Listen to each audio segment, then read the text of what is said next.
मेरे पर्दार आড়ালের আম্মা জানেরা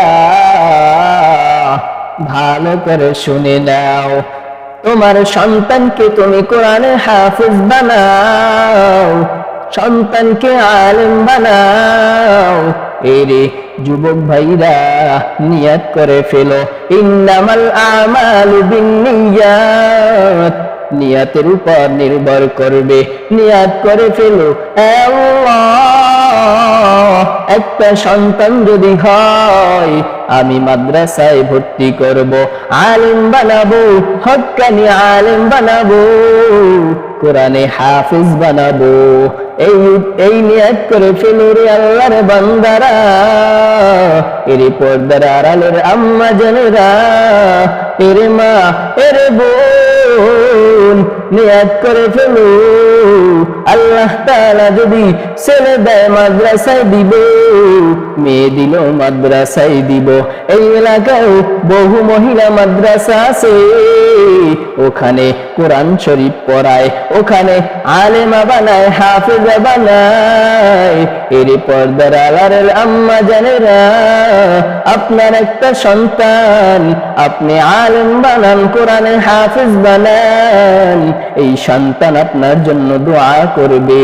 আপনি দুনিয়া থেকে যখন চলে যাবেন, এই সন্তান, যদি কোনো সন্তান মা বাবার জন্য দোয়া করে, কবরের পাশে গিয়া ওই সন্তান আপনি যদি কোরআনে হাফেজ বানায়া যাইতে পারেন, ওই সন্তান আপনার সন্তান আপনার কবরের কিনারায় দাঁড়ায়া দাঁড়ায়া কোরআন পড়বে, সূরা ফাতিহা পড়বে, সূরাতুল ইখলাস পড়বে, পড়িয়া পড়িয়া দোয়া করবে আপনার জন্য।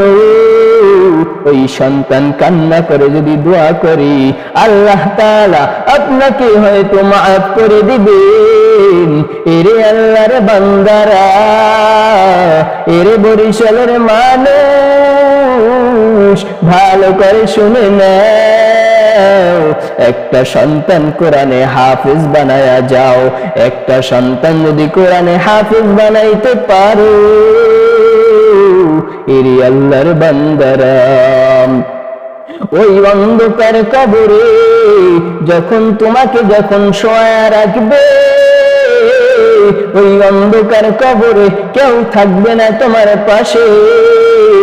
যখন তোমাকে শোয়া রাখবি, তোমার ওই সন্তানটা যে কোরআনে হাফেজ, ওই সন্তানের উসিলায় আল্লাহ তাআলা হয়তো তোমাকে মাফ করে দিতে পারে।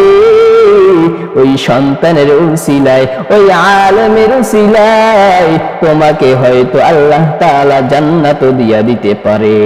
এরে আল্লাহর বান্দারা, কোরআন শিখাও, কোরআন শিখাও, সন্তানকে কোরআনে হাফেজ বানাও। এরে আল্লাহর বান্দারা, কোরআন শিখাও ছেলে মেয়েকে, ওহে মুসলমান, জান কবজের সময় তোমার হইবে রে আসান। জান কবজের সময় কি হবে? আসান হবে। কোরআন শিখাও ছেলে মেয়েকে, ওহে মুসলমান, জান কবজের সময় তোমার হইবে রে আসান, জান কবজের সময় তোমার হইবে রে আসান। একটি ছেলে আলেম হলে পড়বে কোরআন মৃত্যুকালে, একটি ছেলে আলেম হলে পড়বে কোরআন মৃত্যুকালে। ভেগে যাবে মদুদ শয়তান, ভেগে যাবে মদুদ শয়তান, থাকবে যে ঈমান।